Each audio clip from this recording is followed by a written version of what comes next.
وہ شاور کے نیچے کھڑی اپنے گیلے بالوں میں مساج کر رہے تھے۔ آنکھیں بند تھے، ابھی بالوں میں شیمپو لگایا ہی تھا کہ دھڑا دھڑ دروازہ بجنے کی آواز آنے لگی۔ پہلے تو اسے لگا کہ شاید یہ اس کا وہم ہے، لیکن جب ایک بار پھر دروازہ دھڑ دھڑایا گیا تو اس نے شاور بند کیا۔ دروازے پر تو سچ مچ دستک ہو رہی تھی۔ مرحا گھبرا کر دیکھنے لگی کہ گھر میں اس کے علاوہ تو اور کوئی موجود نہیں تھا۔ اگر یہاں سے بول کر وہ کچھ دیر انتظار کرنے کو کہتی تو دروازے تک اس کی آواز پہنچنی بھی نہیں تھی۔ نہ جانے دروازے پر کون تھا جو مسلسل دستک دیے ہی جا رہا تھا۔ جلدی جلدی اس نے اپنے بالوں پر پانی ڈالنا شروع کیا، کپڑے پہنے اور ان گیلے بالوں کو اس نے تولیے میں لپیٹ کر باہر قدم رکھا۔ پاؤں میں جوتے موجود نہیں تھے۔ تقریباً بھاگتے ہوئے دروازے تک آئی اور پھر کہنے لگی، کون ہے؟ آ رہی ہوں۔ کون سی قیامت آ گئی ہے جو دروازہ توڑنے پر تلے ہوئے ہیں آپ؟ انسان مصروف بھی تو ہو سکتا ہے۔ وہ تو جیسے پھٹی پڑی تھی۔ دوسری طرف کچھ دیر خاموشی رہی، پھر کہنے لگا، محترمہ دروازہ کھولیں۔ یہ آواز وہ تھی جو وہ ہزاروں لوگوں میں بھی پہچان سکتی تھی۔ مرحا کے چہرے کا رنگ گورے سے بدلا۔ گورا دروازے کے لاک پر ہاتھ رکھ کر کہنے لگی، آپ پھر آ گئے؟ میں نے کہا تھا نا، جیسے ہی میرے پاس کوئی اسباب بنیں گے میں آپ کو جواب دوں گی۔ بار بار میرے دروازے پر آنے کی ضرورت نہیں ہے، لوگ کیا سوچیں گے؟ باہر کھڑا وہ شخص دل فریب مسکراہٹ چہرے پر سجا کر کہنے لگا، دنیا کیا سوچتی ہے، لوگ کیا سوچتے ہیں، نہ میں نے پہلے کبھی اس پر غور کیا اور نہ اب کروں گا۔ اس وقت آپ میرے ہی گھر میں مالک بن کر بیٹھی ہوئی ہیں۔ چپ چاپ دروازہ کھولیے ورنہ میں دروازہ توڑنا بھی جانتا ہوں۔ یہ دھمکی سن کر وہ تھوڑی کچھ گھبرا سی گئی تھی۔ بال گیلے تھے اور گیلے وجود پر ہی اس نے کپڑے پہن لیے تھے۔ لان کی باریک قمیض گیلی ہونے کی وجہ سے اس کے وجود سے چپکی جا رہی تھی، مگر وہ کہتے ہیں نا کہ جلد بازی میں انسان تو سوچنے سمجھنے کی صلاحیت ہی چھوڑ دیتا ہے۔ اس شخص کی سخت آواز سن کر وہ ہڑبڑا چکی تھی۔ ہاتھ اس نے لاک پر رکھا ہوا تھا کہ تبھی وہ لاک اس کا ہاتھ لگنے سے کھل گیا، کیونکہ گیٹ کی کنڈی ویسے ہی لوز تھی۔ ایک جھٹکے سے دروازہ کھول کر دلاور خان اندر داخل ہوا۔ اس سے پہلے کہ کچھ بولتا، مرحا کو دیکھ کر اس کی زبان کو تو جیسے تالا ہی لگ گیا تھا۔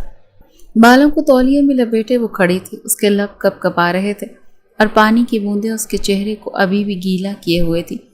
گردن پر پانی کی بوندیں نیچے گلے میں جا رہی تھی اور پھر وہاں سے جہاں جہاں تک کا سفر کر رہی تھی۔ بڑی فرصت سے دلاور کی نظریں بھی وہاں وہاں تک گئی تھیں۔ ہڑبڑا کر اس نے اس تولیے کے ایک سرے کو اپنے وجود پہ رکھنا چاہا۔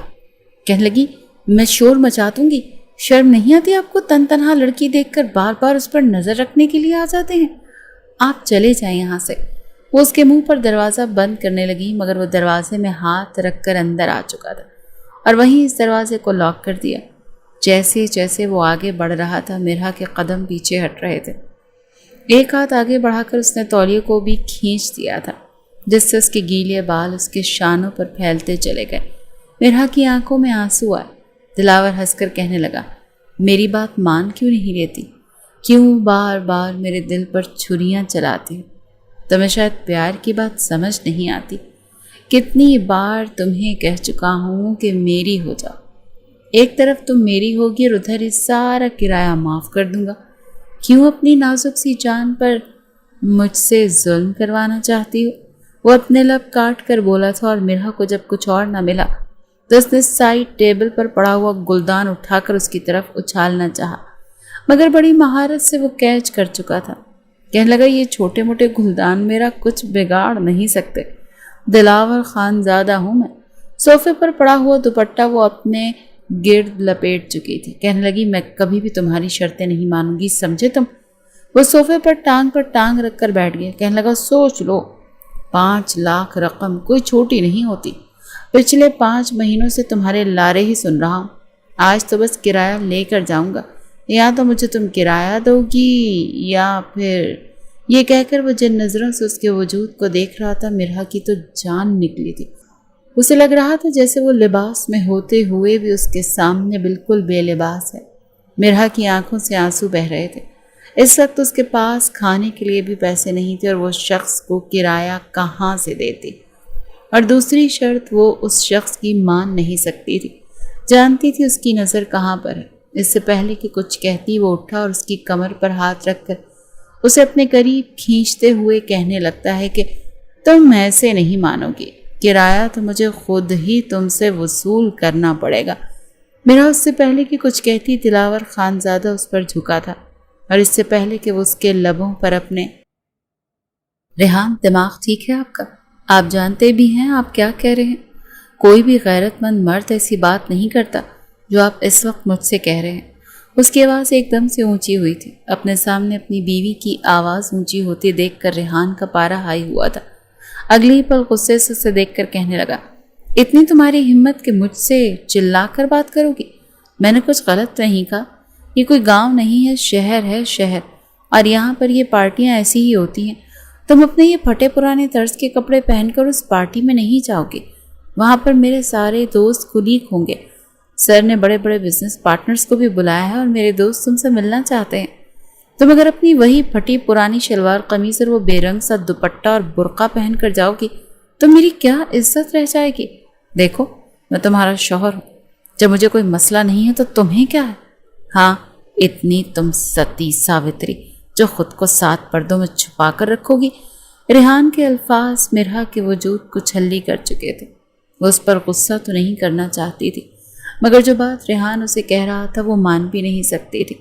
آنکھوں میں موٹے موٹے آنسو آ چکے تھے اور وہ بار بار اس ڈریس کو دیکھتی اور پھر ریحان کو۔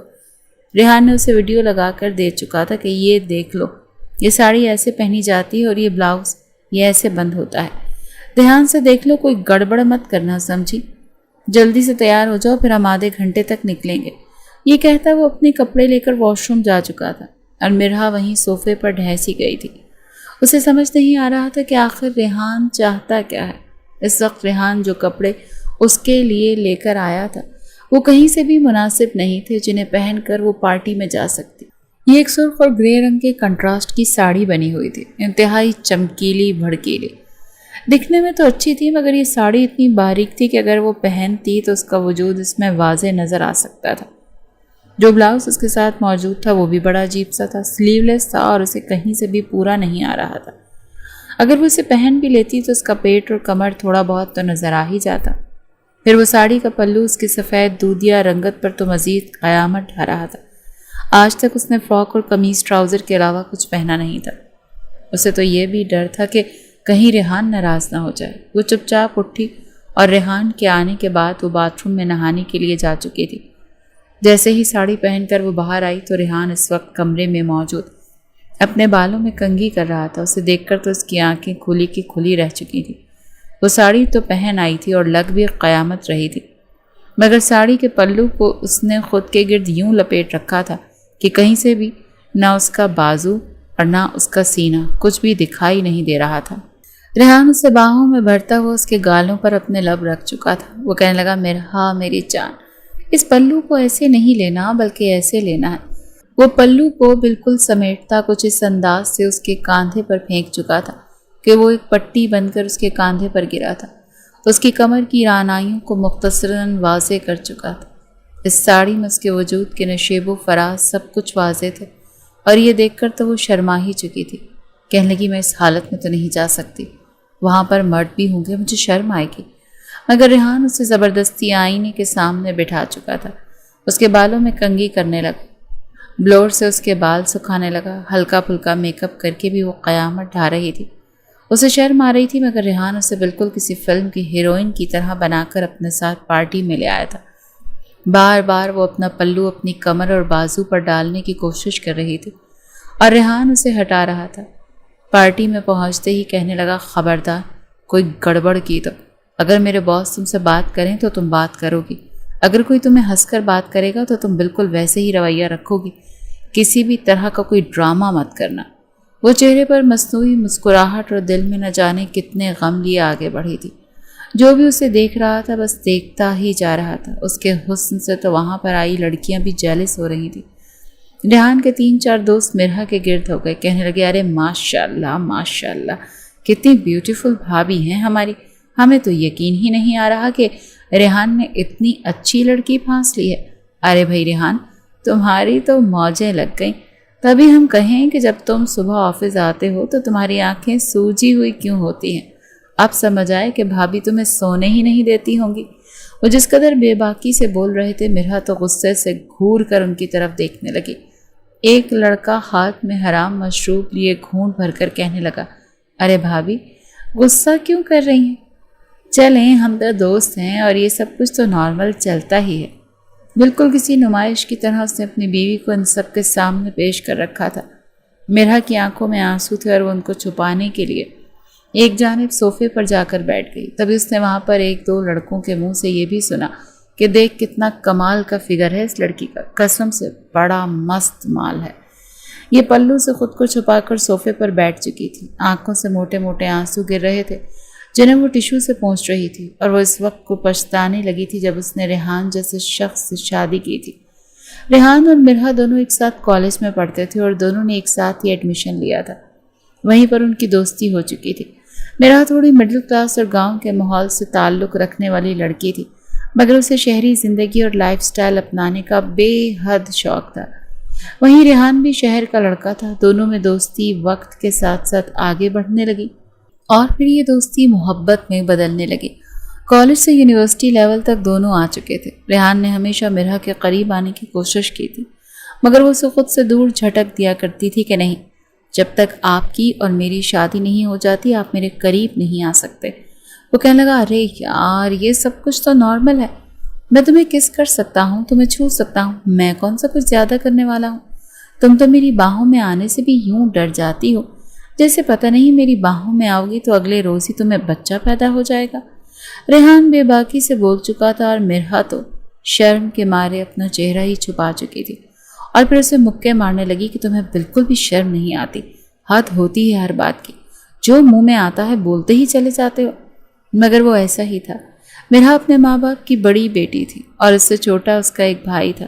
اس روز جب وہ گھر گئی تو مرحا کے ماں اور باپ اس کی شادی کی ہی بات کر رہے تھے، کہنے لگے کہ اب تو اس کی یونیورسٹی کی تعلیم بھی مکمل ہونے والی ہے۔ جبار صاحب کہنے لگے کہ کچھ روز پہلے ہی میرے چچا زاد نے مجھ سے مرحا کے بارے میں پوچھا تھا، شاید وہ اس کا رشتہ اپنے بڑے بیٹے منیب سے کرنا چاہتے ہیں، اسی لیے میں سوچ رہا ہوں کہ اگر وہ رشتہ لے کر آئیں تو ہم سوچ بچار کے بعد ہاں کر دیں گے۔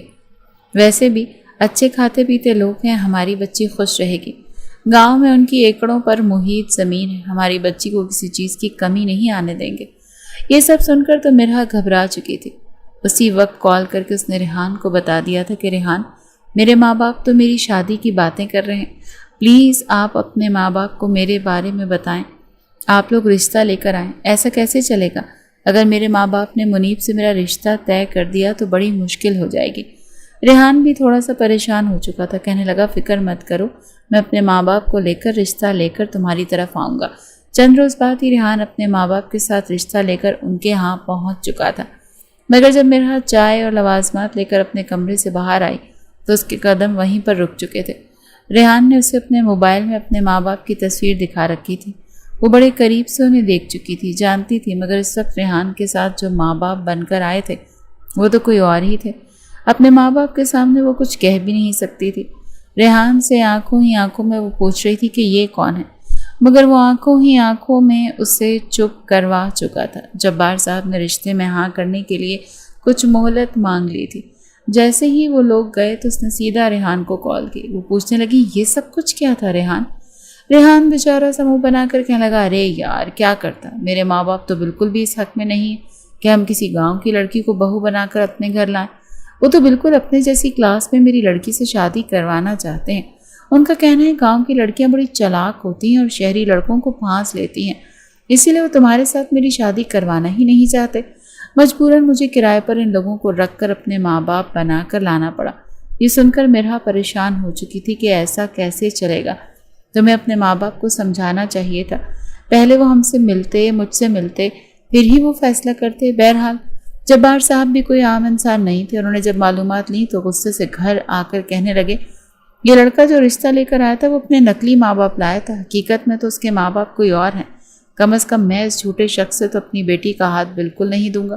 یہ سن کر مرحا بھی پریشان ہو چکی تھی۔ ڈھکے چھپے الفاظ میں اس نے اپنی ماں سے کہنے کی کوشش کی تھی کہ امی میں اس لڑکے کو پسند کرتی ہوں، اگر ہو تو آپ بابا کو منائیں، میری شادی وہ ریحان سے ہی کر دیں، مگر اس کی ماں بھی انکار کر چکی تھی۔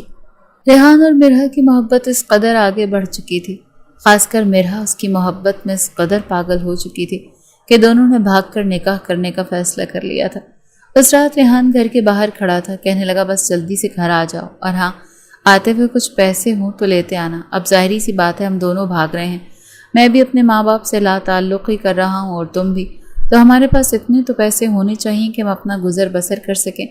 پہلے ہی چپکے سے اس نے اپنی اماں کے بٹوے سے پیسے چوری کر لیے تھے، پھر جیسے ہی گھر سے باہر قدم رکھنے لگی تبھی گھر کی لائٹس آن ہو چکی تھیں۔ پیچھے پلٹ کر دیکھا تو اس کا باپ کھڑا تھا۔ دیکھنے میں تو کافی مستحکم اور مضبوط لگ رہے تھے، مگر آنکھوں میں بہت کچھ تھا جو ٹوٹ چکا تھا۔ آنسو آ رہے تھے مگر وہ فوراً غصے سے بولے، مجھے تم سے یہ امید نہیں تھی مرحا، مجھے بالکل بھی یہ امید نہیں تھی کہ تم ایسا کرو گی۔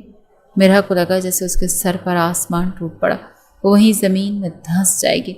اس کے والد چلتے اس کے قریب آئے، وہ ڈر رہی تھی کہ شاید وہ اسے ماریں گے، اس کی جان لے لیں گے۔ وہ سہم کر پیچھے ہٹی مگر جبار صاحب کہنے لگے، جانتی ہو میرے خاندان میں اس سے پہلے جب بھی بیٹی کی پیدائش ہوئی تھی تو کسی نے خوشی نہیں منائی تھی، لیکن جب تم میرے گھر میں پیدا ہوئی تھی نا تو میں نے پورے گاؤں میں مٹھائی بٹوائی تھی، پورے گاؤں کو دعوت پر بلایا تھا، اور گاؤں والے مجھ پر ہنستے تھے کہ تم نے بیٹی کی یوں خوشیاں منائی ہیں، ایسے تو کوئی بیٹوں کی بھی خوشی نہیں مناتا۔ ارے بیٹیاں تو بس منہ کالا کرنے کے لیے آتی ہیں، زیادہ ڈھیل دے دو تو باپ کے منہ پر کالا تھوپ کر چلی جاتی ہیں، مگر میں ان کو نفی کرتا رہا کہ نہیں، ایسا نہیں، وقت بدل چکا ہے، میں نے اگر اپنی بیٹی کو ڈھیل دی، اسے پڑھایا لکھایا تو وہ میرا نام، میرا سر فخر سے بلند کرے گی، مگر شاید میری تربیت میں ہی کہیں نہ کہیں کوئی کمی رہ گئی ہوگی۔ ان کا لہجہ ٹوٹ چکا تھا، وہ وہیں گر چکے تھے اور مرحا اپنے باپ کے قدموں میں گری رو رہی تھی کہ نہیں بابا، مجھے معاف کر دیں، پتہ نہیں مجھے کیا ہو گیا تھا۔ وہ روئے جا رہی تھی مگر جبار صاحب اس کا ہاتھ خود سے دور کر گئے۔ اس کی ماں بھی وہاں پر آ چکی تھی اور اس کے منہ پر تھپڑوں کی برسات کرنے لگی، مگر جبار صاحب کہنے لگے کہ بلاؤ اس لڑکے کو، کہاں ہے وہ، میں ابھی اور اسی وقت تمہارا نکاح پڑھوا کر اس کے ساتھ رخصت کرتا ہوں۔ ریحان اندر آ چکا تھا، دونوں ایک طرف مجرم بنے کھڑے تھے۔ جب مولوی صاحب کو بلوایا گیا، چند گواہ بھی آ چکے تھے، ریحان کا نکاح مرحا سے ہو چکا تھا۔ جبار صاحب جب اسے رخصت کرنے لگے تو وہ اپنے باپ کے سینے سے لگنے لگی، تو وہ اسے خود سے دور کر چکے تھے، کہنے لگے کہ خبردار میرے قریب مت آنا، تم میرے لیے مر چکی ہو، میرا تم سے کوئی رشتہ نہیں، دوبارہ مجھے اپنی شکل مت دکھانا، چلی جاؤ یہاں سے۔ وہ رو رہی تھی جب ریحان اس کا ہاتھ پکڑ کر اسے اپنے ساتھ لے جا چکا تھا، وہ اپنی موٹر سائیکل پر اسے لے جا چکا تھا۔ سارے راستے وہ روتی رہی جبکہ ریحان اسے کہنے لگا کہ بس کر دو رونا، ہم دونوں یہی تو چاہتے تھے، یہ تو اچھا ہوا کہ انہوں نے خود ہی نکاح کر کے تمہیں میرے ساتھ رخصت کر دیا، اب رونا دھونا تو بند کر دو، ہماری زندگی میں خوشیاں ہی خوشیاں ہوں گی۔ یہ کیا سمجھتے ہیں کہ تم سے رشتہ ختم کر دیں گے تو تم لاوارث ہو جاؤ گی؟ ہرگز نہیں۔ وہ مرحا کو لے کر ایک چھوٹے سے فلیٹ میں آیا تھا، فلیٹ بھی کچھ مناسب نہیں تھا، بے حد تنگ اور چھوٹا سا تھا۔ فلیٹ میں داخل ہوئی تو اسے لگا جیسے اس کا سانس بند ہو رہا ہے۔ ایک کمرے کا فلیٹ تھا، چھوٹا سا لاؤنج تھا، ایک طرف اوپن کچن اور ایک باتھ روم، بس اتنی سی وہ جگہ تھی۔ مرحا صوفے پر ٹہر سی گئی اور رونے لگی۔ اسے روتا دیکھ کر ریحان اس کے قریب آیا اور اپنے سینے سے لگا کر چپ کروانے لگا کہ رو تو مت، ہماری شادی ہوئی ہے، ہماری سہاگ رات ہے، میں تمہارے ساتھ یہ لمحات انجوائے کرنا چاہتا ہوں، آخر کب تک رونا دھونا مچاتی رہو گی؟ زندگی انجوائے کیسے کر سکو گی؟ چلو شاباش، آ جاؤ کمرے میں۔ جیسے ہی وہ کمرے میں گئی تو کمرہ پھولوں سے سجا ہوا تھا، شاید اس نے پہلے ہی مکمل تیاری کر رکھی تھی، مگر مرحا روتے ہوئے کہنے لگی، ریحان پلیز، آپ مجھے تھوڑا وقت نہیں دے سکتے؟ میں ابھی اس رشتے کے لیے تیار نہیں ہوں، مجھے وقت چاہیے۔ مگر ریحان کے ماتھے پر بل پڑ چکے تھے، کہنے لگا بالکل نہیں، ایسے کیسے وقت دے دوں تمہیں؟ اتنا انتظار کیا ہے میں نے تمہارے قریب آنے کے لیے، پچھلے 6 سال سے میں تمہیں جانتا ہوں، کالج ساتھ پڑھا ہوں، یونیورسٹی ساتھ کی، ایک بار بھی تم نے مجھے چھونے نہیں دیا، جانتی ہو تمہاری رعنائیوں کو دیکھ کر مجھ پر کیسے پہاڑ ٹوٹتے ہیں، میں نے تب سے کیسے خود پر صبر کیے رکھا تھا۔ بس بھول جاؤ پرانی زندگی کو، بس یہ یاد رکھو کہ ریحان ہے، تم ہو، اور بس یہ حسین راتیں اور یہ محبت۔ وہ اسے کمر سے تھام کر اپنے قریب کر چکا تھا اور پھر دھیرے دھیرے اس کے گالوں اور پھر لبوں پر اور پھر گردن پر اپنی شدتیں لٹانے لگا۔ جیسے جیسے وہ اس پر اپنا لمس نچھاور کر رہا تھا، مرحا بھی سرشار سی ہونے لگی تھی۔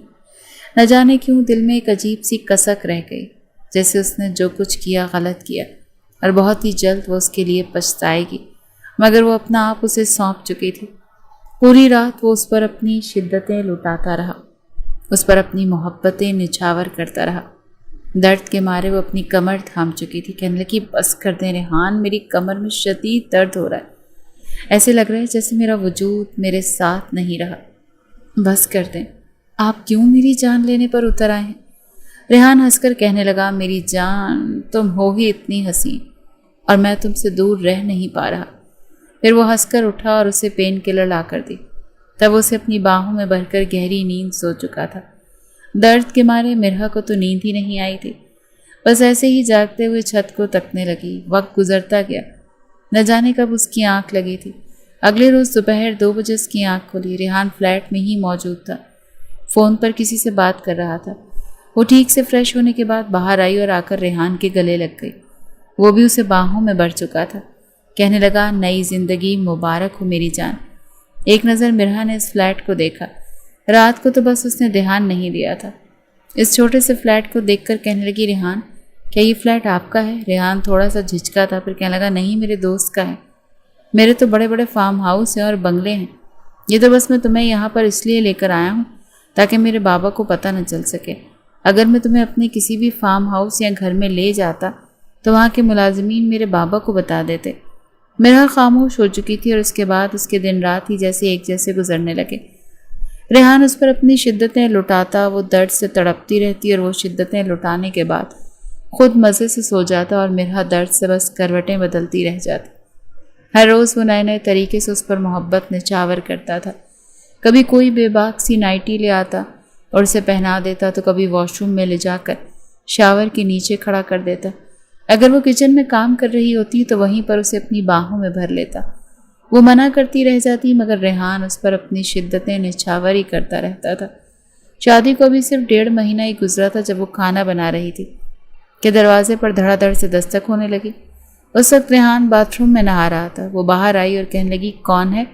دوسری جانب سے کوئی آواز نہیں آئی، اسی لیے یہ سوچ کر کہ شاید کوئی دوسرے فلیٹ سے پڑوسی ہو، مرحا نے دروازہ کھول دیا۔ سامنے ایک خوبصورت اور پرکشش نوجوان کھڑا تھا، بڑی داڑھی، گہری مونچھیں، بڑی بڑی آنکھیں، بال جو اس کے ماتھے پر آ رہے تھے، شاید لمبے بال رکھنے کا اسے کچھ زیادہ ہی شوق تھا، اسی لیے پیچھے پونی بھی کر رکھی تھی۔ سامنے کالر کے پاس کالا چشمہ لٹک رہا تھا۔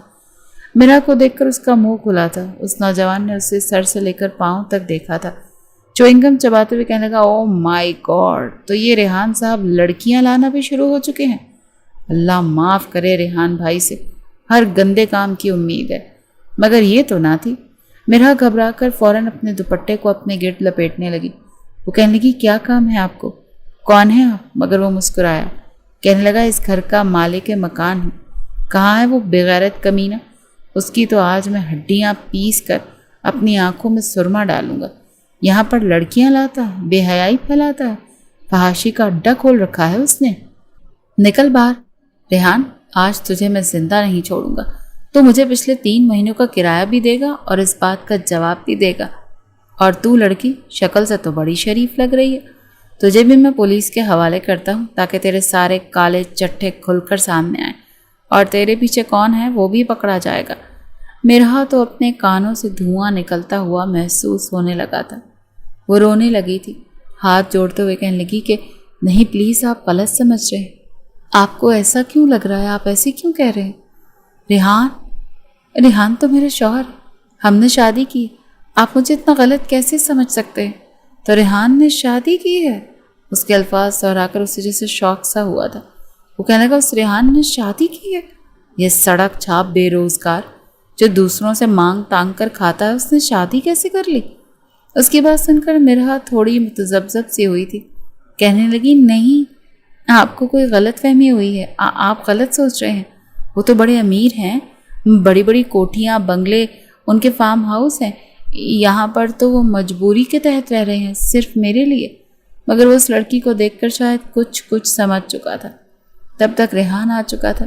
اپنے سامنے دلاور کو دیکھ کر تھوڑا سا گھبرایا، پھر کہنے لگا یہ کیا بدتمیزی ہے؟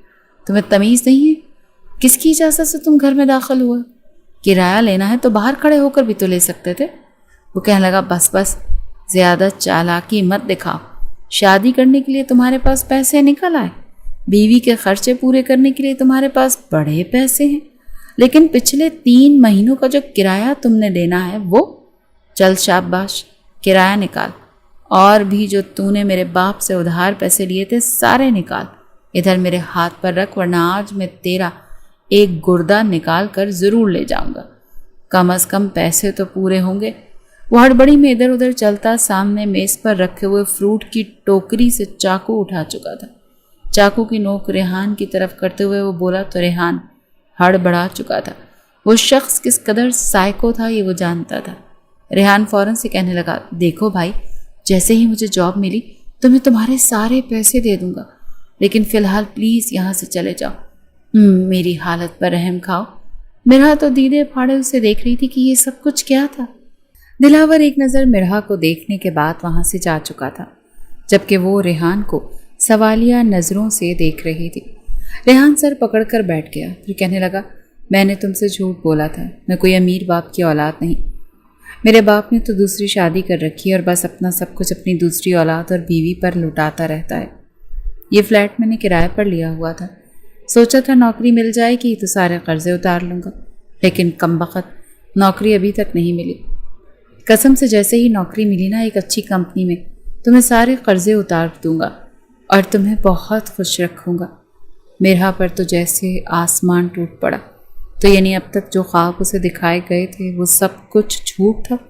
اس نے ریحان کو شرم دلانا چاہی تھی، مگر ریحان الٹا اسی پر چڑھ دوڑا تھا کہ دیکھو اب زیادہ میرے ساتھ بدتمیزی کرنے کی کوئی ضرورت نہیں ہے، بیوی ہو تم میری، رہنا ہے تو رہو ورنہ دفع ہو جاؤ واپس اپنے ماں باپ کے پاس۔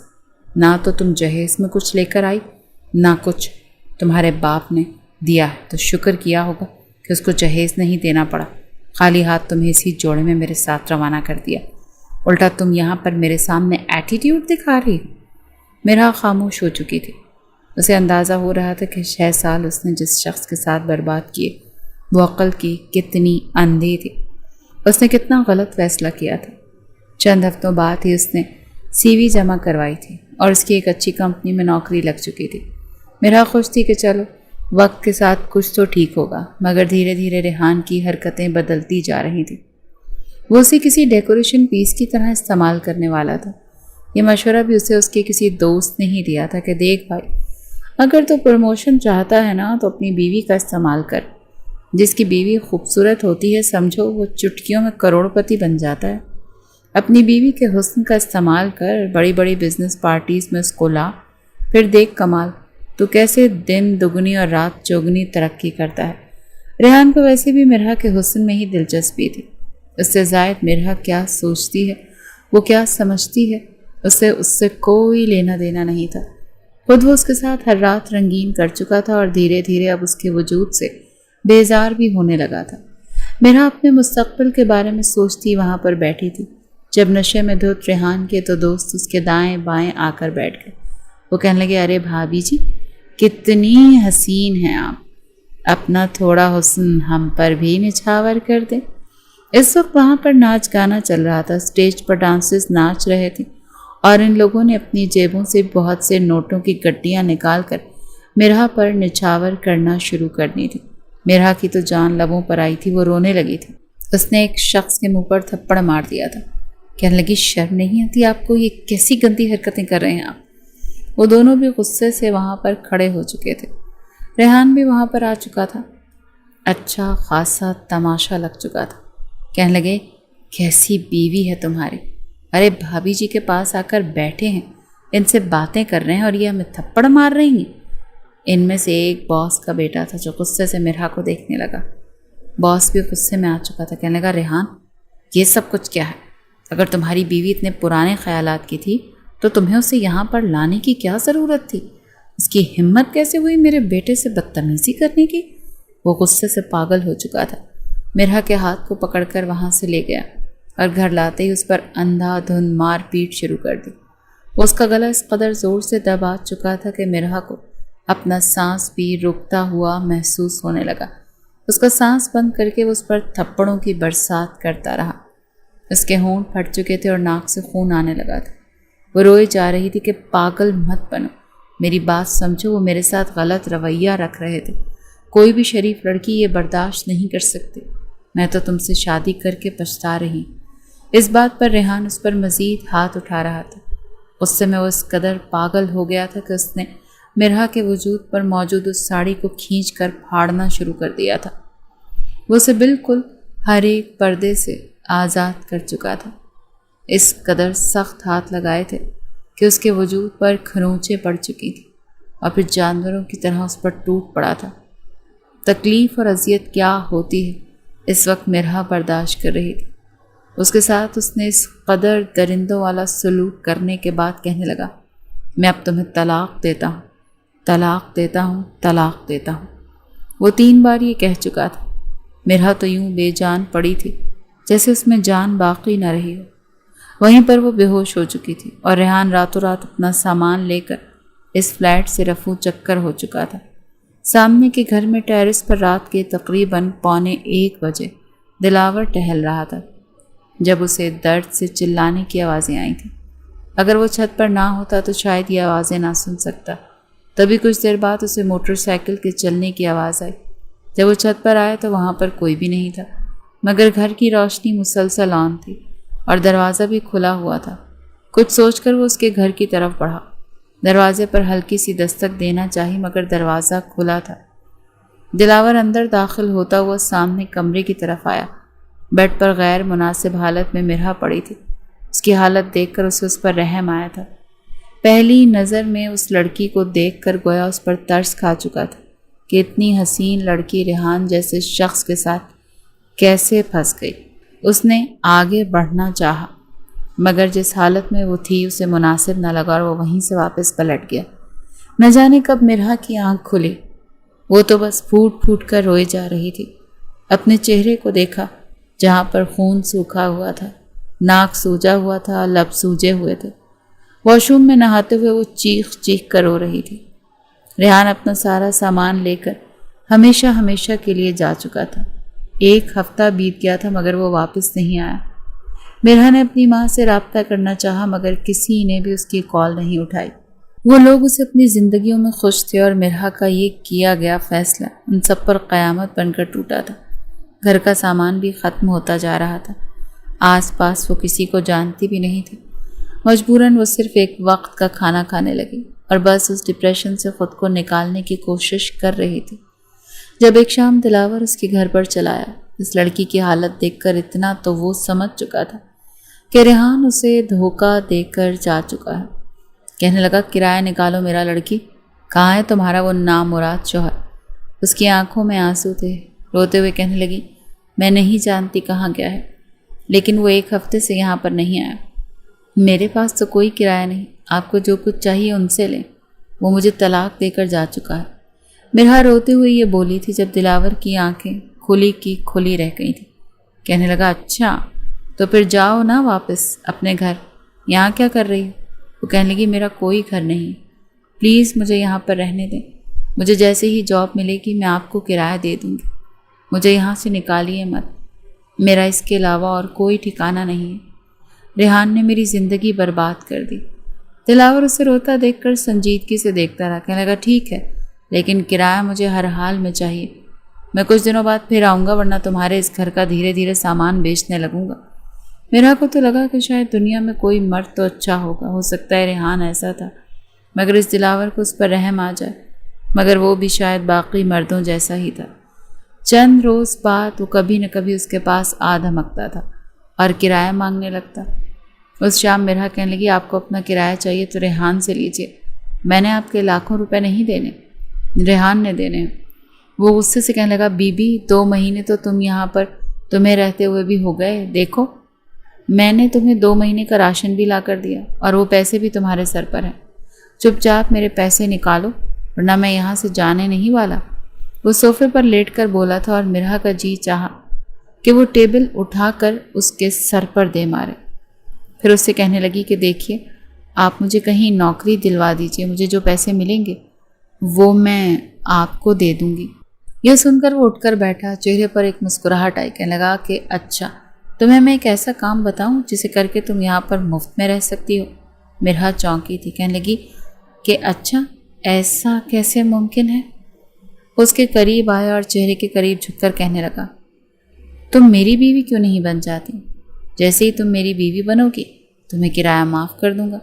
مرحا کو لگا جیسے آسمان ایک بار پھر اس پر قہر برسانے کو تیار ہے۔ وہ کہنے لگی، آپ مردوں نے مجھے سمجھ کیا رکھا؟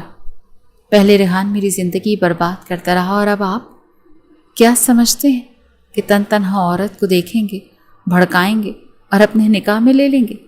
ریحان نے جو کچھ کیا آپ بھی میرے ساتھ ایسے کریں گے اور پھر ٹیشو پیپر کی طرح استعمال کر کے چلے جائیں گے؟ آپ جیسے لوفر لفنگے شخص سے آخر شادی کرنا کون چاہتا ہے، جس کو اتنی بھی تمیز نہیں کہ لڑکی کی عزت کیا ہوتی ہے؟ ایک لڑکی تن تنہا گھر میں رہتی ہے اور آپ اس کے گھر میں آ دھمکتے ہیں۔ آس پاس کے لوگ دیکھیں گے تو کیا کہیں گے؟ دلاور اپنے کان کھجاتے ہوئے کہنے لگا کہ وہ تبھی تو کہہ رہا ہوں کہ دیکھے گا کسی میں ہمت نہیں ہے کہ مجھے کچھ کہے۔ باتیں تو تم پر ہی آئیں گی نا، تبھی تو کہہ رہا ہوں شادی کر لو مجھ سے۔ ریحان کے ساتھ بھی تو کی تھی، میرے ساتھ بھی کر لو، قسم سے سب بھول جاؤ گی۔ دلاور کی بات سن کر مرحا غصے سے پاگل ہو چکی تھی، کہنے لگی مر جاؤں گی مگر آپ سے شادی نہیں کروں گی۔ وہ کہنے لگا اچھا چلو پھر نکالو 5 لاکھ روپیہ ابھی کے ابھی، ورنہ تمہیں میں پولیس کے حوالے کر دوں گا۔ اس کی دھمکی سن کر اس پر کوئی اثر نہیں ہوا، کہنے لگا کہ ٹھیک ہے، کر دیں پولیس کے حوالے۔ دلاور اسے یوں روتا دیکھ کر اندر تک ٹوٹ رہا تھا۔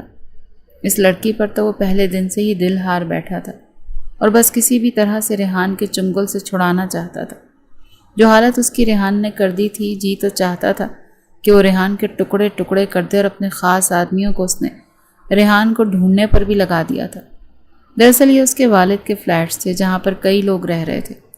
جب بھی کوئی شخص کرایہ دینے سے انکار کرتا تو وہ اپنے سب سے چھوٹے سپوت دلاور خانزادہ کو ہی بھیجتے تھے، کیونکہ یہ شروع ہی سے زیادہ انتہائی گھمنڈی اور عجیب و غریب حرکتیں کرنے والا تھا۔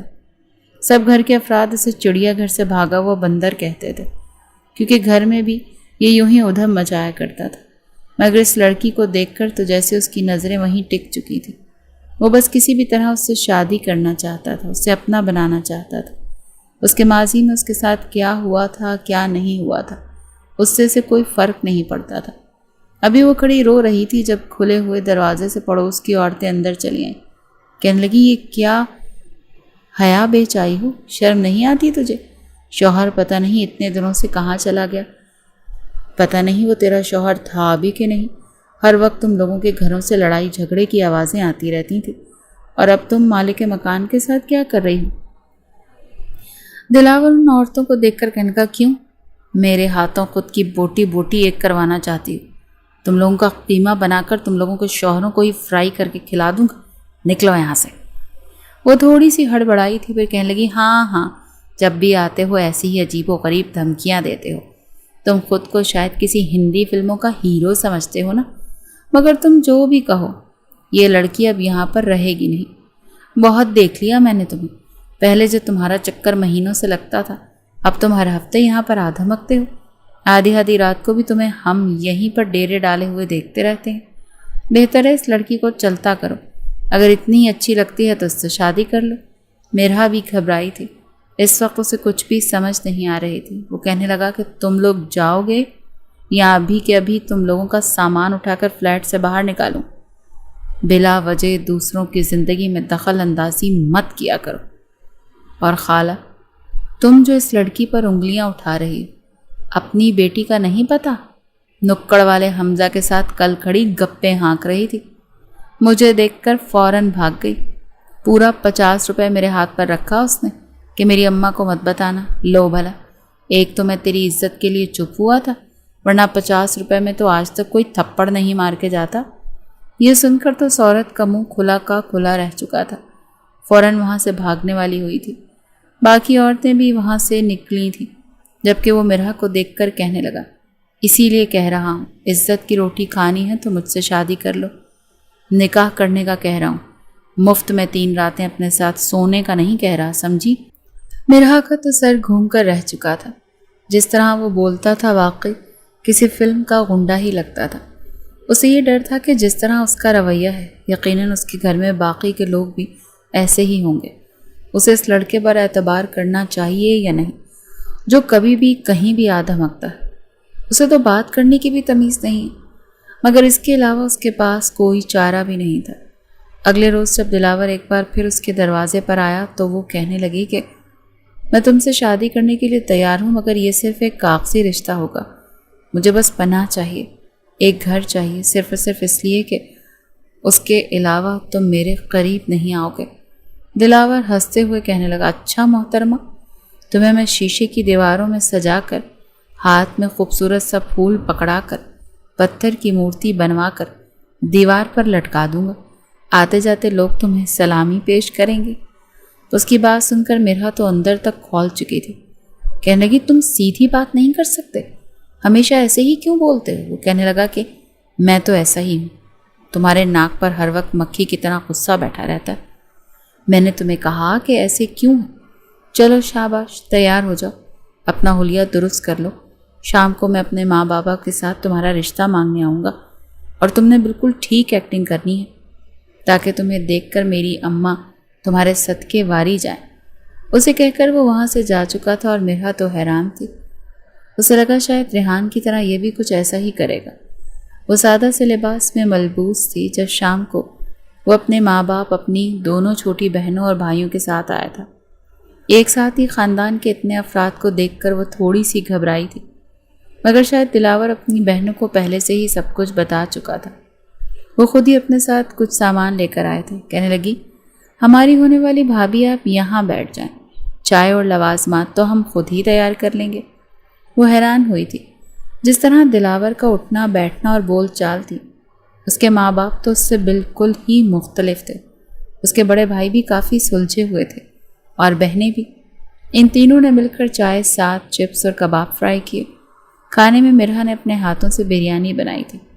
ان چند گھنٹوں میں ہی وہ تینوں تو جیسے پکی سہیلیاں بن گئی تھیں۔ جب وہ باہر آئی تو فرحت بیگم اسے اپنے پاس بٹھا گئیں۔ کہنے لگیں، بیٹا، دلاور نے مجھے بتایا کہ تم اپنی ماں کے ساتھ یہاں پر رہتی تھی۔ تمہاری امی فوت ہو گئی ہیں اور تم اب یہاں پر اکیلی ہو۔ فکر مت کرو، ہم ہیں نا، تمہیں اپنے گھر کی رانی بنا کر رکھیں گے۔ تمہیں اپنی ماں کی کبھی بھی کمی محسوس نہیں ہونے دیں گے۔ مجھے تو تم بالکل ہی اپنی ماں سمجھو۔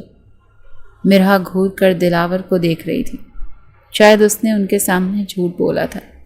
بہرحال سب کے سامنے تو دلاور بھی بڑا شریف بنا بیٹھا تھا۔ وہ رشتہ طے کر چکے تھے اور چند روز بعد آنے والے جمعے کو ہی نکاح کی رسم رکھ دی گئی تھی۔ بھلے نکاح تھا مگر مہمان اچھے خاصے آئے تھے۔ دلاور کی بہنیں اسے بیوٹی پارلر لے کر گئی تھیں۔ اسے تیار کیا گیا۔ مرہا ایک گہری سانس خارج کر کے رہ چکی تھی۔ وہ زندگی کا دوسرا بڑا سٹارٹ لینے والی تھی۔ جانے آگے کیا ہوتا کیا نہ ہوتا، فی الحال تو سب کچھ اچھا تھا۔ وہ دلاور کے پہلو میں بیٹھی تھی جب نکاح خاں نے نکاح پڑھانا شروع کیا۔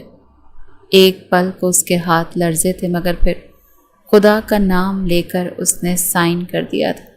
نکاح ہو چکا تھا اور وہ رخصت ہو کر دلاور کے گھر آ چکی تھی۔ وہ گھر اس وقت سوسائٹی کا سب سے خوبصورت گھر تھا، جہاں پر سب لوگ مل کر رہتے تھے۔ خوشیاں تھیں اور بس وہ رونق تھی جو کہ ایک گھر میں ہونی چاہیے۔ وہ دلہن بنی دلاور کے کمرے میں بیٹھی تھی۔ دیوار پر ایک بہت بڑی دلاور کی تصویر لگی ہوئی تھی، جس میں وہ ہاتھ میں گٹار لیے مسکرا رہا تھا۔ وہ اس کی تصویر میں جیسے کھو سی چکی تھی۔ لڑکے میں کوئی کمی نہیں تھی، مگر اس وقت اس کے بال چھوٹے تھے۔ وہ کافی وجیح لگ رہا تھا، مگر ابھی اس نے اپنے بال بڑھا کر جو پونی ڈال رکھی تھی، مرہا کو تو وہ بالکل کسی لوفر لفنگے جیسے لگتا تھا۔ ابھی وہ اس کی تصویر دیکھ ہی رہی تھی کہ جب دلاور کمرے میں آیا، اس کے قریب آ کر کہنے لگا، کیسی ہو ڈیئر وائف؟ میرا تھوڑی سہم سی گئی۔ فوراً سر جھکا گئی۔ وہ مسکرا کر اس کے سامنے بیٹھ چکا تھا۔ کہنے لگا، کیا ہوا مائی ڈیئر وائف؟ بتاؤ، تمہیں میرا یہ کمرہ کیسا لگا، اور خاص کر میں کیسا لگا؟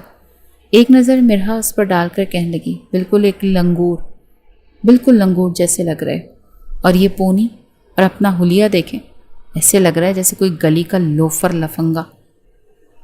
یہ سن کر دلاور اپنے سینے پر ہاتھ رکھ کر کہنے لگا، مائی پلیجر، مائی پلیجر۔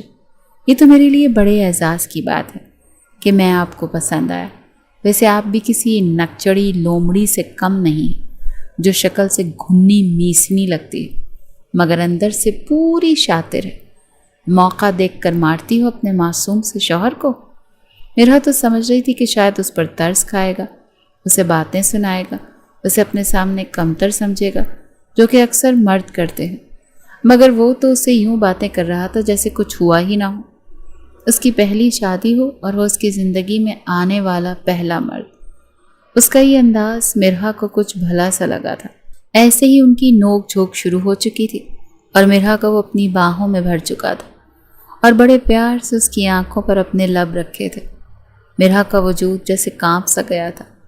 اسے یوں ہی اپنی گود میں لٹائے وہ کہنے لگا، بہت دکھ سہے ہیں نا تم نے اپنی زندگی میں سب جانتا ہوں۔ اگر میرے بس میں ہوتا تو میں تمہیں اتنی تکلیف جھیلنے ہی نہیں دیتا۔ بس قسمت نے یہ ستم کیا ہے کہ مجھے پہلے تمہاری زندگی میں نہیں آنے دیا، ورنہ میں تمہارے سارے آنسو چوم لیتا۔ مرہا کی آنکھیں بھیگ چکی تھیں۔ بے ساختہ اسے ریحان کی وہ دی ہوئی اذیتیں یاد آنے لگیں، مگر پھر وہ اپنا چہرہ دلاور کے سینے میں چھپا چکی تھی۔ کہنے لگی کہ آپ تو میرے ساتھ ایسا نہیں کریں گے نا جیسا اس نے کیا تھا۔ وہ اس کے لبوں پر ہاتھ رکھ کر کہنے لگا کہ بالکل نہیں، آج کے بعد میں تمہارے منہ سے کچھ بھی نہ سنوں، صرف میں ہوں، تم ہو اور ہماری خوشیاں، ٹھیک ہے؟ اب اتنی حسین لگ رہی ہو، جی چاہتا ہے کہ بس کچا ہی چبا جاؤں۔ چینج کر کے آؤ، اتنی گرمی میں اتنے کپڑے بھڑکیلے پہن رکھے ہیں، گرمی نہیں لگ رہی تمہیں؟ جاؤ ہلکا سوٹ پہن کر آؤ۔ میرا تو حیران تھی، اسے لگا تھا شاید یہ بھی ریحان ہی کی طرح کرے گا، مگر وہ تو اسے بالکل فریش کر چکا تھا۔ دونوں بیڈ پر بیٹھے تھے، وہ اس سے باتوں میں ہنس رہا تھا، نہ جانے کہاں کہاں سے باتیں نکال کر لے آتا اور وہ ہنس دیتی۔ شاید وہ مرہا کو بدلنا چاہتا تھا۔ اس رات اس نے مرہا کو ہاتھ بھی نہیں لگایا تھا، بس اسے باہوں میں بھر کر سو چکا تھا۔ اگلی صبح کچھ رشتہ دار اس سے ملنے کے لیے آئے تھے اور اس سے دیکھ کر چاند تارے کی جوڑی کہنے لگے تھے۔ وہیں پر اسے پتہ چلا تھا کہ دلاور خانزادہ تو ایک سائیکائٹرسٹ ہے اور شہر میں ایک بڑے ہسپتال میں وہ ہفتے میں 2 دن جا کر اپنی ڈیوٹی سر انجام دیتا ہے۔ مرہا حیران تھی، وہ اسے کیا سمجھ رہی تھی اور وہ کیا نکلا تھا۔ دھیرے دھیرے اس نے اس کے بال بھی کٹوا دیے اور باقی جو عجیب و غریب فیشن کے نام پر وہ کرتا رہتا تھا وہ بھی ختم کروا دیے تھے۔ زندگی میں حقیقی معنوں میں خوشیاں کیا ہوتی ہیں مرہا کو اب محسوس ہو رہا تھا۔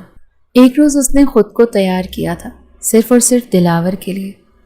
دلاور جب اسپتال سے آیا تو انتہائی خوبصورت سی میکسی میں مرکوز تھی۔ اسے دیکھ کر دلاور جیسے دیکھتا ہی رہ گیا، کہنے لگا، ارے آج تو لگتا ہے ہماری وائف ہم پر قیامت ڈھائے گی۔ اتنا خوش، اتنی تیاری، وہ بھی میرے لیے؟ سوچ لیں کہیں بعد میں آپ پر جب میری محبت کی برسات ہوئی تو آپ برداشت ہی نہ کر پائیں۔ مسکرا کر وہ اس کے قریب آ چکی تھی، کہنے لگی کہ نہیں، ایسا کچھ نہیں ہوگا۔ آپ کی والدہ محترمہ مجھ سے بار بار پوتے کی فرمائش کر رہی ہیں، تو سوچا کہ کیوں نہ ان کو یہ خوشخبری دے ہی دی جائے۔ وہ شرارت سے اسے کہتی ہوئی اپنی انگلیاں اس کے بالوں میں پھیر چکی تھی۔ دلاور تو جیسے اس کی حرکت پر سرشار سا ہوتا جا رہا تھا، کہنے لگا کہ ہر شوہر کی بیوی اگر ایسی ہو جائے نا تو قسم سے میاں بیوی کے جھگڑے ہی ختم ہو جائیں۔ یہ کہتے ہوئے وہ اسے باہوں میں بھر چکا تھا، اسے اپنی گود میں اٹھا کر خود ہی دیوار سے لگا چکا تھا اور پھر اس کی گردن پر اپنے لب رکھنے لگا۔ پورے کمرے میں اس کی محبت بھری سسکاریاں گونج رہی تھیں کہ تبھی دروازے پر دستک ہوئی۔ بھائی باہر آئیں، ابو آپ کو بلا رہے ہیں۔ وہ ہڑبڑا کر اس سے الگ ہوا تھا، کہنے لگا، اچھا آتا ہوں۔ دونوں ہی شرما چکے تھے۔ سب نے مل کر ایک ساتھ کھانا کھایا تھا، بیٹھ کر باتیں کی تھی۔ جب وہ اپنی ساس سسر اپنے دیور جیٹھ کو مسکراتے ہوئے دیکھ رہی تھی نندوں کو دیکھ رہی تھی تو اسے اپنے ماں باپ اور بھائی یاد آ رہا تھا۔ ان کے ساتھ گزرے لمحات یاد کر کے اس کی آنکھوں میں آنسو سے آ چکے تھے جو دلاور سے چھپے نہ رہ سکے۔ وہ کمرے میں جا کر اپنے آنسو صاف کرنے لگی تو دلاور اسے اپنی باہوں میں بھر گیا۔ کہنے لگا، یہ رو کیوں رہی ہو؟ بس بات بات پر رونا کیوں شروع کر دیتی ہو؟ کل سارا دن میں تمہارے ساتھ گزاروں گا اور ہم باہر گھومنے چلیں گے تاکہ تمہارا موڈ فریش ہو۔ مرحا مسکرا چکی تھی۔ اگلے روز وہ اسے اپنے ساتھ لیے اس کے ماں باپ کے گھر لے گیا تھا۔ کئی مہینوں بعد اپنے مائکے کو دیکھ کر وہ کانپ سی گئی تھی۔ کہنے لگی، نہیں دلاور، میں ادھر نہیں جاؤں گی، پلیز ایسا مت کریں۔ مگر وہ کہنے لگا، نہیں تم جاؤ گی اور میں لے کر جاؤں گا۔ اس کا ہاتھ پکڑ کر اندر لے کر آ رہا تھا اور وہ نفی میں سر ہلا رہی تھی۔ سامنے ہی اس کی ماں تھی، برتن میں چاول ڈال کر صاف کر رہی تھی۔ وہ برتن ان کے ہاتھ سے چھوٹ گیا۔ شور سن کر اس کے بھائی اور باپ بھی آ چکے تھے۔ اسے اپنے سامنے دیکھ کر اور دلاور کو ساتھ دیکھ کر وہ حیران تھے۔ اس کی ماں تو سینے سے لگا کر رونے لگی، جبکہ جبار کہنے لگا کہ یہ لڑکا کون ہے؟ وہ اپنے باپ کے پیروں میں ایک بار پھر گر کر معافی مانگ رہی تھی۔ کہنے لگی، بابا، میں نے آپ کا دل دکھانے کی کوشش کی تھی نا، شاید یہ اسی کی سزا ملی۔ میں نے بہت اذیتیں، بہت تکلیفیں سہی۔ مجھے اندازہ ہو گیا تھا کہ ماں باپ کی عزت روندنے والی لڑکیوں کے ساتھ کیا کچھ ہوتا ہے۔ وہ روتے ہوئے اپنے ماں باپ کو ڈھکے چھپے الفاظ میں بتا چکی تھی اور پھر دلاور کو اس کی زندگی میں آ کر مدد کرنا۔ وہ یہ بھی بتا چکی تھی اپنی بیٹی کو اس قدر اذیتوں سے گزرتا دیکھ کر جبار صاحب تو ایک گہری سانس خارج کر کے رہ گئے تھے۔ بلا شبہ اس نے اپنے ماں باپ کا دل دکھایا تھا، مگر وہ اس کا صلہ بھی سہ چکی تھی، اسی لیے انہوں نے اسے جیسے تیسے معاف کر دیا اور دلاور کو بھی اپنے داماد کے روپ میں گلے سے لگا لیا۔ مرحا تو اپنی قسمت پر حیران ہو رہی تھی۔ جو دلاور جیسا شخص کسی فرشتے کی مانند اس کی زندگی میں آ چکا تھا اور اس کی زندگی خوشیوں سے بھرتی تھی۔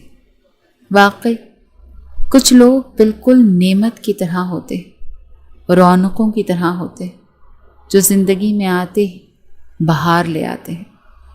مرحا کی زندگی میں دلاور بھی کچھ ایسے ہی آیا تھا۔ جب وہ واپس آنے لگے تو مرحا اس کا بازو پکڑ کر کاندھے پر سر رکھ چکی تھی۔ کہنے لگی، تھینک یو سو مچ دلاور، مجھے نہیں پتا میں کیسے لفظوں میں تمہارا شکریہ ادا کروں۔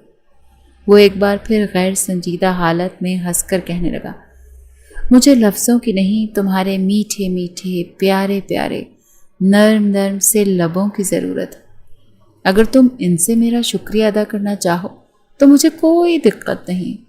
اگر چاہو تو میں یہیں سائٹ پر گاڑی کھڑی کر دیتا ہوں، تم میرا شکریہ اچھے سے ادا کر لو۔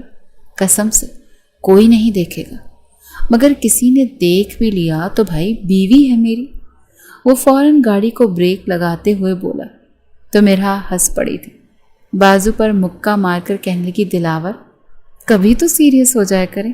وہ کہنے لگا، نہیں، میں جیسا ہوں نا ویسے ہی ٹھیک ہوں، البتہ تمہیں ضرور بدل دوں گا۔ اور سائیکائٹرسٹ تھا، اس کی ذہنی حالت سے اچھے سے واقف تھا۔ دھیرے دھیرے وہ اسے بالکل اپنے جیسا ہر وقت شرارتیں کرنے والا کر چکا تھا۔ زندگی میں خوشیاں ہی خوشیاں تھیں۔ چند ماہ بعد ہی مرحا امید سے ہو چکی تھی۔ ساس نے تو پاؤں زمین پر رکھنے نہ دیا۔ نندیں بھی بس پورے کمرے میں بچوں کی پیاری پیاری تصویریں چپکا چکی تھی۔ دلاور کہتا کہ لو بھلا، یہ ان انگریزوں کے بچوں کی تصویریں لٹکا دیں تم لوگوں نے، ارے میری تصویر لگاؤ، یہ صبح آنکھیں کھولے گی تو میری تصویر دیکھے گی تو بچہ بالکل میرے جیسا ہوگا۔ مگر دلاور کی چھوٹی بہن رامین کہنے لگی، بالکل نہیں، مجھے اپنا بھتیجا چڑیا گھر کے بندر جیسا نہیں چاہیے، بلکہ بالکل پیارا انگریز جیسا چاہیے، سمجھے؟ اور آپ بھابھی خبردار، جو آپ نے اپنی آنکھیں کھول کر اپنے اس کدو جیسے شوہر کی شکل دیکھی تو آپ بس ان بچوں کی تصویریں دیکھیں گی تاکہ ہمارا بھتیجا بالکل ایسا ہی گول مٹول سا ہو۔ مرحا تو بس ان کی باتیں سن کر ہنس کر رہ جاتی تھی۔ ہر صبح اس کے کمرے میں پھولوں کی خوشبو مہک رہی ہوتی تھی۔ پلک جھپکتے ہی مہینے گزر چکے تھے اور مرہا نے ایک خوبصورت سے بیٹے کو جنم دیا تھا۔ دلاور نے تو پورے ہاسپٹل میں مٹھائی بانٹی تھی۔ گھر آئے تو بڑے پرتپاک انداز میں اس کا استقبال کیا گیا تھا اور وہ اپنے بچے کو گود میں لیے اپنے رب کا جتنا شکر ادا کرتی اتنا کم تھا۔ رہی بات ریحان کی، تو ریحان کو تو دلاور نے ایسا سبق سکھایا تھا کہ شاید وہ زندگی بھر یاد رکھتا۔ وہ دوسرے شہر جا کر بھاگ چکا تھا اور وہاں پر بھی یوں ہی کرائے کا مکان لے کر رہنے والا تھا، مگر دلاور نے اپنے اثر و رسوخ استعمال کرتے ہوئے اسے جیل میں ڈلوا دیا تھا۔ اس پر پہلے بھی فراڈ اور دھوکے کے بہت سارے کیسز تھے، اسی لیے وہ لمبی قید میں اندر گیا تھا، جبکہ مرہا اپنے بچے اور دلاور کے ساتھ ہنسی خوشی اپنی زندگی گزار رہی تھی۔